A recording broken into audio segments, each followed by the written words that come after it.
Hello, my dear students. আজকে আমরা যে লেসনটা দেখবো সেই লেসনটার নাম হচ্ছে সিস্টেম টেস্টিং। সো দেখি আমরা আজকের লেসনটার আসলে অবজেক্টিভ বা গোলগুলো আসলে কি সেটাকে আমরা একটু দেখে নিই। সো আজকের যে লেসনটাতে আমরা সেটা দেখবো মানে ফেইলিওর, ফল্ট, সিস্টেমের এরর অথবা সিস্টেম টেস্টিং এর different steps, types of testing, routes of testing and different কীভাবে টেস্ট কেস ডিজাইন করতে হয়, তারপরে সেই টেস্ট কেসের white case test, white box testing কি, ব্ল্যাক বক্স টেস্টিং কি, and then will see some factors of system quality. Okay, so প্রথমে আমরা দেখে নিই যে ফেইলিওর, বাগ অ্যান্ড এররটা আসলে কি। আমি এখানে কনসেপ্টগুলো দেওয়ার আগে আমি যদি এখানে একটু দেখে নেই যে failure means the inability of the system or component to perform the required function according to specification. That means something is happen in the system, যেটাকে কোনো একটা পার্ট, মানে আমি যদি বলি এইভাবে যে কোনো একটা সিস্টেমের কোনো একটা পার্ট ইনএবিলিটি, মানে কোনো একটা পার্ট কাজ করছে না বা কোনো একটা কম্পোনেন্ট প্রপারলি কাজ করতেছে না, সেটা কিসের কারণে? That will be the fault, যেটা fault condition that actual cause happens. যেই পার্টটার কারণে, যেই কজের কারণে সেই হচ্ছে না, সেটা হচ্ছে সিস্টেমের ফল্ট। যদি আমি সেটা বলি, whenever a developed team member makes a mistake in a phase, মানে স্পেসিফিক কোন লাইনটার কারণে অথবা স্পেসিফিক কোন ভ্যালুটার কারণে দ্যাট ইজ হ্যাপেনিং, সেটাকে আমরা বলতে পারি এরর। তাহলে এখানে নিতে পারা হচ্ছে যেই মানে ইনএবিলিটিটা ঘটতেছে বা যেই ফেলিওরটা ঘটতেছে সেটাকে আমরা বলতেছি ফেলিওর। আর যেই কন্ডিশনটার জন্য ঘটতেছে, অ্যাকচুয়াল কজের কারণে ঘটতেছে, সেটাকে আমরা বলতেছি ফল্ট। আর স্পেসিফিক যে প্যারামিটার বা যে ভ্যালুটার কারণে ঘটতেছে সেটাকে আমরা বলতেছি এরর। ওকে, সো তাহলে আর একটু আমরা দেখে নিই যে সিস্টেম টেস্টিংটা আসলে কি। System testing is a process যেটা অ্যাক্টিভিটি চেক করতেছে কি সিস্টেমের ফাংশনালিটি এবং কারেক্টনেসটা, এবং এটা ক্ষেত্র বিশেষে করাটা এক্সপেন্সিভ, এবং সেটাকে সিস্টেমের ডিফারেন্ট মডিউলগুলো, সিস্টেমের কমপ্লিটনেসটা এবং ইন্টিগ্রেটেড আছে কিনা টেস্টিং করার জন্য সেটাকে সিস্টেমের টেস্টিং করা প্রয়োজন হয়। এখানে বিভিন্ন রকমের টেস্টিং এর মধ্যে থেকে সিস্টেমটা আমরা acceptance testing, system testing, integration testing এবং ইউনিট টেস্টিং। আমরা এখানে দেখবো যে আসলে সিস্টেম টেস্টিংটা আসলে কিভাবে কাজ করে। তো সিস্টেম টেস্টিং এর যেই প্রসেস, সেখানে আমরা যদি এখানে কিছু স্টেপস দেখবো যে প্রসেসগুলো আসলে কিভাবে করা হয়। সেটা এখানে প্রথমে করা হয় যে একটা কোন সেটআপের জন্য করানো হচ্ছে, সেই কোন এনভায়রনমেন্টের জন্য করা হচ্ছে, সেটা একটা এনভায়রনমেন্ট সেটআপ করতে হয়। দেন একটা সিস্টেমের কেস জেনারেট করতে হয়, সেই কেসগুলো কীভাবে জেনারেট করতে হয় সেটা আমরা সামনে থেকে দেখবো। এবং সেটার জন্য যে ডেটাগুলো, সেই ডেটাগুলো জেনারেট করতে হয়, কোন ডেটার জন্য আমি সিস্টেমটা টেস্ট করতেছি, দেন সেটাকে এক্সিকিউট করানোর জন্য স্টেপে দিতে হয়। তারপর সেখান থেকে একটা রিপোর্ট বের হয় কোন কোন কারণে ডিফেক্ট আসতেছে, দেন সেটাকে রিজেক্ট করা যায় কিনা, দেন লগ ডিফেক্ট বের করানো হয় যে এক্স্যাক্টলি কোন কেসের কারণে জিনিসটা ঘটতেছে, দেন সেটাকে আবার রিটেস্ট করা হয়। This is exactly the process যেটা দিয়ে আসলে ওভারঅল একটা সিস্টেমের টেস্টিং এর কাজগুলো করানো হয়। ঠিক কথাগুলো এখানে দেওয়া আছে যে ক্রিয়েট টেস্টটা কি, ইনভারনমেন্টটা কি, টেস্টার কেসটা কি, এক্সিকিউট কিভাবে করতে হয়, সেটা ডিফেক্টটা কি, রিগ্রেশনটা কি, লগ টেস্ট যেটা বললাম সেটাই, তারপরে রিটেস্টের কাজটা করা হয়। ওকে, এখন আমরা দেখি যে সিস্টেম টেস্টিং এর ডিফারেন্ট টাইপস আছে। সেই টেস্টগুলো কি সিস্টেমের একটা ফাংশন বেসিক টেস্ট আছে, ফাংশনালিটি টেস্ট, রোবাস্টনেস টেস্ট, ইন্টারপ্রেটাবিলিটি, সিস্টেমের পারফরম্যান্স, তারপর সিস্টেমটা স্কেলেবিলিটি হয় কিনা, সিস্টেমটাকে স্ট্রেস করা যায় কিনা, তারপরে সিস্টেমটা কতটুকু লোড বা স্টেবিলিটি নিচ্ছে, তারপরে সেটা কতটুকু রিলায়েবল, রিগ্রেশন করা যায় কিনা, ডকুমেন্টেশন করা যায় কিনা, রেগুলারিটি করার জন্য। এই যে প্রত্যেকটা যে টেস্টিং, সেটাই হইতেছে আসলে ডিফারেন্ট টাইপ অফ সিস্টেম। সেটাই এখানে বলে দেওয়া আছে যে বেসিক টেস্টিং মানে হচ্ছে যে জাস্ট সিস্টেমটা প্রপারলি অপারেট করা যাচ্ছে কিনা, ফাংশন প্রপারলি কাজ করতেছে না, সেটা wall the system and recover করা যাচ্ছে কিনা, robustness, system interoperate with other third party সিস্টেমের সাথে ইন্টার করতেছে কিনা, সিস্টেমটা কতটুকু পারফরমেন্স দিচ্ছে টাইমিং এবং আন্ডার ভেরিয়াস কন্ডিশনের ক্ষেত্রে। এই যে টেস্টিংগুলো, এটাকে আমরা ডিফারেন্ট টাইপ অফ টেস্টিং আমরা বলি। এই ডেফিনেশনগুলো এখানে দেওয়া আছে, যেটা একটু আগে বললাম। এখন সিস্টেম টেস্টিং এর জন্য কিছু রুলস দেওয়া আছে, সেই রুলসগুলো আমরা একটু যদি ফলো করি তাহলে আমরা আসলে একের পর এক টেস্টিংগুলো আমরা করতে পারবো। প্রথমে বলা হচ্ছে যে রিকোয়ারমেন্টস, ইউজারদের রিকোয়ারমেন্টসটা কি সেটা আমাকে নিতে হবে। তারপরে নিতে হবে যে সেটা কি বেসিক লজিকগুলো, যে টেস্টিং এর স্ক্রিপ্টগুলো, বা এটা আমাকে আন্ডারস্ট্যান্ডিং করতে হবে। তারপরে থ্রুলি সেটাকে মানে বুঝতে হবে। Test line should be done by as soon as possible, test should be done by the third পার্টির মাধ্যমে সেটা টেস্ট করাটা বেটার অবশ্যই, কারণ যারা ডেভেলপ করবে, যারা ইউজার, তাদের চেয়ে বেটার হবে। থার্ড পার্টি কেউ যদি হলো তাহলে সেখান থেকে টেস্টের এররগুলো বের করা খুব ইজি হবে। তারপরে should perform the static software, তারপরে done by valid and invalid input output, valid এবং invalid different type of input দিয়ে সেটা টেস্ট করতে হবে। Testing should be report examine by reduce the cost, of course সেটা যদি হয় তাহলে সেটা কস্ট করবে। Static and dynamic should be the conduct for the software documentation test case and review the data, মানে যখনই টেস্ট করা হবে সেটার জন্য আবার প্রপারলি একটা ডকুমেন্টেশন এনশিওর করতে হবে। সেটার জন্য আমি একটা টেস্ট কেস ডিজাইন যদি একটা এক্সাম্পল দেই, সাপোজ একটা আমি নাম্বারটা চেঞ্জ করতে চাই, মানে চেক করতে চাই যে number is prime number or not, তাহলে আমার কি করা লাগবে, একটা ভ্যালিড ইনপুট একটা ইনভ্যালিড ইনপুট, দুই ধরনের নাম্বার দিয়ে আমাকে চেক করা লাগবে। সো আমি যদি বলি যে রেঞ্জটা, আমাকে রেঞ্জটা হয়তো বলে দিচ্ছে যে সেই নাম্বারটা 91 থেকে 0 থেকে আমি যদি বলি যে 91 পর্যন্ত, এবং সেই নাম্বারটা ইন্টিজার করা লাগবে। তো সেটা আমাকে যদি বলা হয় দেন সেটা 2 দিয়ে আমি একটা চেক করলাম, দ্যাট ইজ দেন আমরা will find the number is a prime number. আর যদি 100 দিলাম সে তখন একটা আমাকে নট প্রাইম নাম্বার। তো এখন সেই দুইটা নাম্বার দিয়ে আমি চেক করলাম, তখন সাপোজ আমি 100 দিয়ে চেক করলাম, তখন আমাকে এক্সপেক্টেড আউটকাম আমার কি আসা উচিত, নট এ প্রাইম নাম্বার। আবার তখন এক্স্যাক্টলি আমার আউটপুট কি আসা উচিত, অ্যাকচুয়াল আউটপুটটা কি সেটা আমি দেখতে পেলাম, that is not prime number.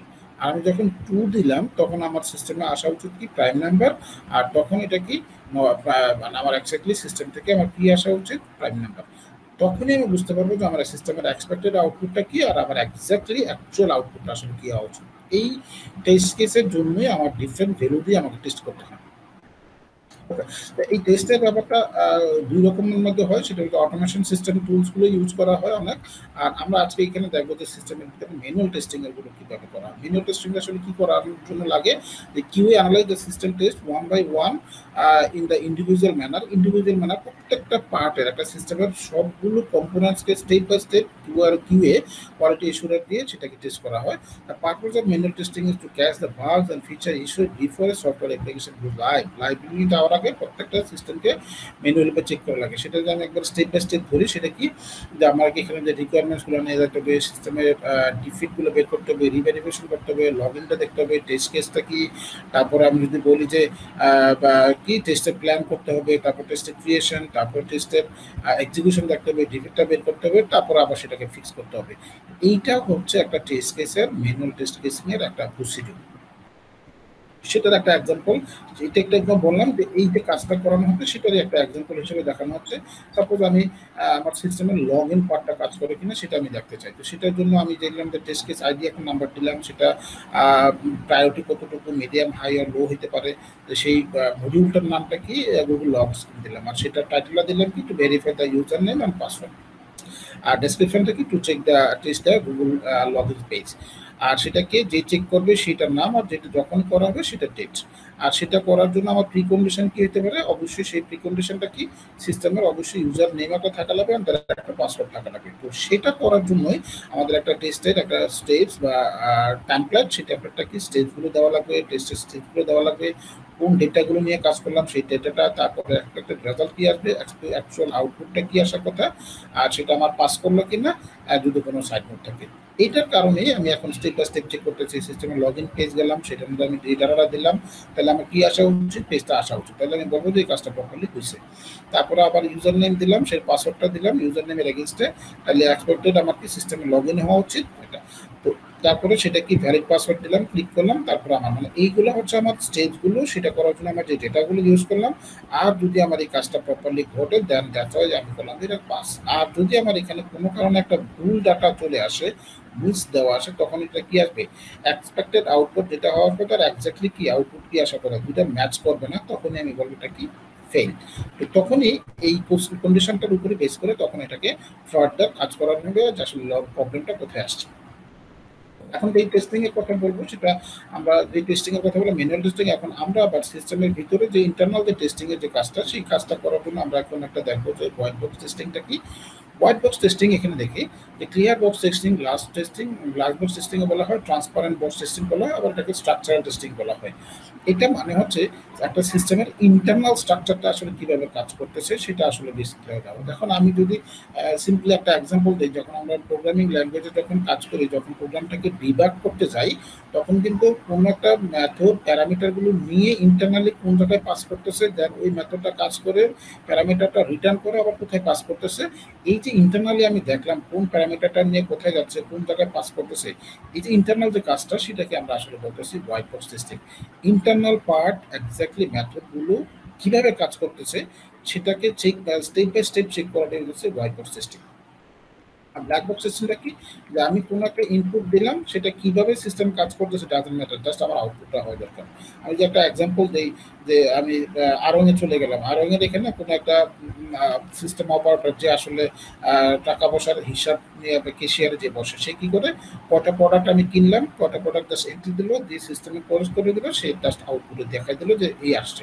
But সিস্টেমের ভিতরটা কিভাবে ইন্টারনালি কাজ করতে হয় সেটা কিন্তু সে দেখার কিছু নাই। আমি একইভাবে নন টেকনিক্যাল পার্সনকেও আমি সিস্টেমটা টেস্ট করা দিতে পারি, যে দেখো এই ভ্যালুটা দিয়ে আবার এই সিস্টেমটা কাজ করে কিনা, তখন ও জাস্ট বলবে যে এই ভ্যালুটার জন্য কাজ করে, এই ভ্যালুটার জন্য কাজ করে না। That is called actually black box testing. আর এটার জন্য কোনো ইন্টারনাল নলেজ বা এই সফটওয়্যারের জন্য কমপ্লিটলি কোনো নলেজেরও প্রয়োজন হয় না। এখন আমি দেখলাম যে ব্ল্যাক বক্স টেস্টিং এবং সিস্টেমের ভিতরে সেটাই দেখো, এক্সাম্পল ইনপুট দিলাম, কমপ্লিটলি আমার সিস্টেমের ভিতরে কাজ করলো, আমি জাস্ট আউটপুটটা দেখলাম।